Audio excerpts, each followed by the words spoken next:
मित्रांनो, आज हा मी व्हिडिओ बनवतोय. पेशंटचे जे प्रश्न असतात, ओपीडीत मला खूप प्रश्न विचारतात पेशंट, त्यांचे उत्तर देण्याचा माझा प्रयत्न आहे.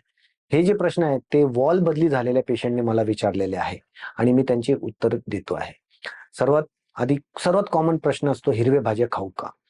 मित्रांनो, तुम्हाला माहिती आहे की हिरवी भाजी आपण वॉल बदली केलेल्या पेशंटला अव्हॉइड करा असं सांगतो. कारण हिरव्या भाज्यांमध्ये जे तत्व असतात त्याच्याने रक्त गोठण्याची प्रक्रिया वाढते आणि आपण जे मेटल वॉल टाकलेलं असतं त्या मेटल वॉलला ते जर खाल्लं आपण तर वॉलवरती रक्ताच्या गाठी येऊन वॉल बंद पडून आपल्या जीवाचा धोका निर्माण होऊ शकतो. म्हणून शक्यतोवर 99.99% आपण हिरवी भाजी खाणं टाळावं. जर तुम्हाला खूपच दृढ इच्छा असेल की आपल्याला हिरवी भाजी खायलाच पाहिजे, तर खूप कमी प्रमाणात खा.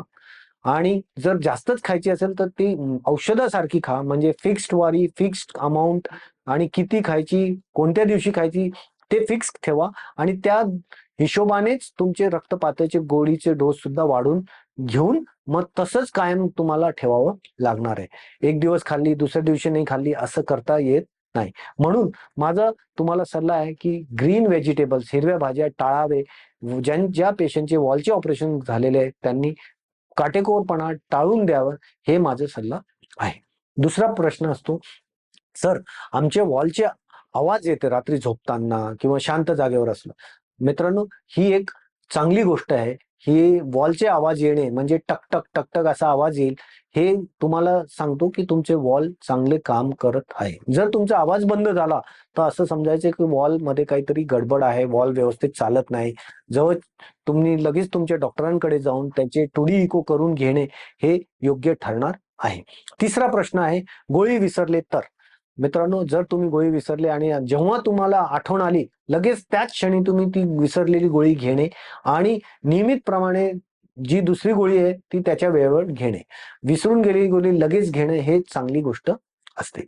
पुढचा प्रश्न असतो की काही वेळेस दातातनं, नाकातनं, तोंडातनं लघवी वाटे, मासिक पाळी वाटे किंवा संडासातनं ज्या रक्त येतात, चट्टे पडतात, हे तुम्हाला हे दर्शवतं की तुमचे रक्त जास्त पातळ झाले.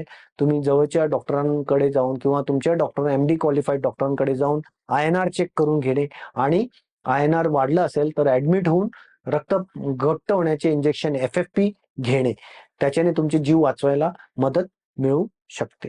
पुढचा प्रश्न आहे की गोळी किती पॉवरची घ्यायची? प्रत्येक गोळीचे पॉवर वेगवेगळे राहते आणि जेव्हा तुम्ही डॉक्टर प्रिस्क्राईब करतात तुम्ही डॉक्टरांकडनं ती ऐकून घेणे. 2 पॉवरची आहे, 5 पॉवरची आहे, 4 पॉवरची आहे आणि ती फार्मासिस्ट म्हणजे मेडिसिनच्या शॉपवरती जातात. तिथं सुद्धा त्यांना विचारावं, बाबा किती पॉवरची दिलेली आहे. चुकून कमी जास्त पॉवर झाली तर तुमच्या जीवाचा धोका निर्माण होऊ शकतो. पुढचा प्रश्न येतो की आम्हाला सर्दी, खोकला, ताप आला तर काय करायचं? तर अशा स्थितीमध्ये जवळ असलेले एमडी डॉक्टर यांना भेटणे आणि त्यांच्या सल्ल्यानुसार ट्रीटमेंट घेणे. पहिले त्यांना हे सांगणे की आम्हाला रक्तपाताची गोळी चालू आहे, जेणेकरून ते तुम्हाला अशा गोळ्या देतील ज्यांच्या तुमच्या गोळ्यांची रक्तपाताच्या गोळ्याचे इंटरॅक्शन कमीत कमी होणार किंवा होणार नाही. तुम्ही जर चुकीच्या गोळ्या घेतल्या तर तुमच्या रक्त जास्त पातळ होऊन त्रास होऊ शकतो. आपण पुढचा प्रश्न मला विचारतात पेशंट, दात काढू शकतो का किंवा डोळ्यांचे ऑपरेशन करू शकतो का?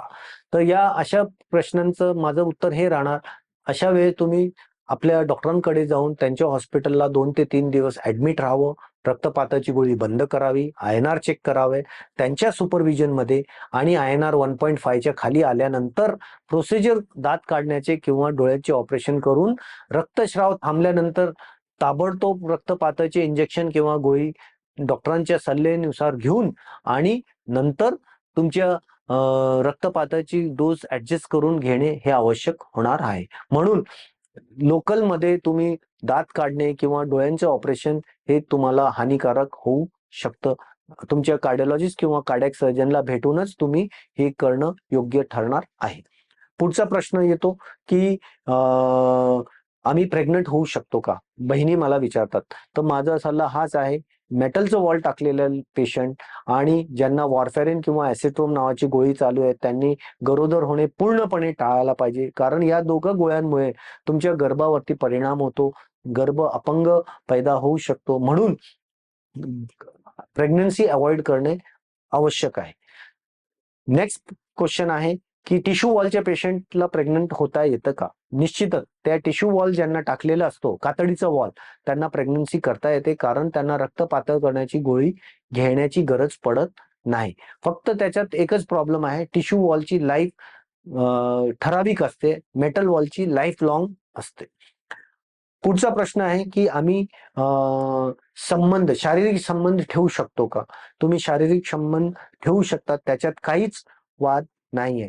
फक्त स्त्रियांनी कॉपर्टीचा वापर करू नये, ओरल पिल्स खाऊ नये, त्यांनी आपल्या हस्बंडला कॉन्डम वापरायला सांगावं, हे अत्यावश्यक आहे. कॉपर्टी किंवा ओरल कॉन्ट्रासेप्टिव्ह जे मालाडी किंवा दुसरे गोळ्या घेतात, त्याच्याने रक्त गोठण्याची प्रक्रिया वाढू शकते, त्याच्यामुळे ते अवॉइड करायला पाहिजे. कॉपर्टी किंवा एनी युट्राईन डिव्हाइस, त्याच्याने इन्फेक्टिव्ह एंडोकार्डायटिस होऊन तुमच्या वॉलवरती जंतूची लागण होऊ शकते, ते पण तुम्ही टाळावा असा माझा सल्ला आहे. पुढचा प्रश्न आहे की तुम्हाला कुठेही शरीरावर इन्फेक्शन झालं की काय करायला पाहिजे? माझ्या दृष्टिकोनातनं ते तुम्ही ताबडतोब जवळच्या MD डॉक्टरांना जाऊन त्याची ट्रीटमेंट घेणे आवश्यक आहे, कारण इन्फेक्शन स्प्रेड होऊन तुम्हाला पूर्ण हृदयापर्यंत जाऊ शकतो. एक पेशंटने मला प्रश्न विचारला की मी ड्रायव्हिंग किंवा स्विमिंग करू शकतो का? मला सांगावं इच्छितो की हे दोघं गोष्टी तुम्ही लाईफ लॉंग करू नका, कारण ड्रायव्हिंग करताना तुम्हाला चक्कर आले किंवा स्विमिंग करताना तुम्हाला चक्कर आले आणि झटका आला तर तुम्ही जीव तुमचा धोक्यात टाकू शकतात. म्हणून या दोघी गोष्टी आयुष्यभर तुम्ही टाळायला पाहिजे.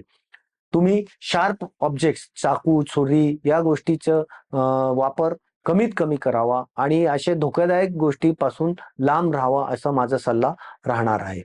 आणि पुढचा एक प्रश्न आहे की आमचे काही ऍक्सिडेंट झाले तर काय करावं? रक्तस्राव झालं तर काय करावं? तर अशा परिस्थितीत तुम्ही लगेच INR चेक करावा, प्रेशर देऊन दाबून ठेवावं, जेणेकरून रक्तस्राव थांबावा. आणि INR वाढला असेल तर FFP इंजेक्शन तुम्हाला घ्यावं लागू शकतं.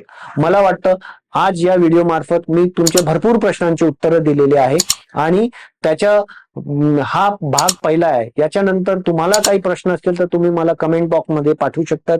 पुढच्या व्हिडिओमध्ये मी ते प्रश्नांचे उत्तर देण्याचा प्रयत्न करणार. Thank you very much.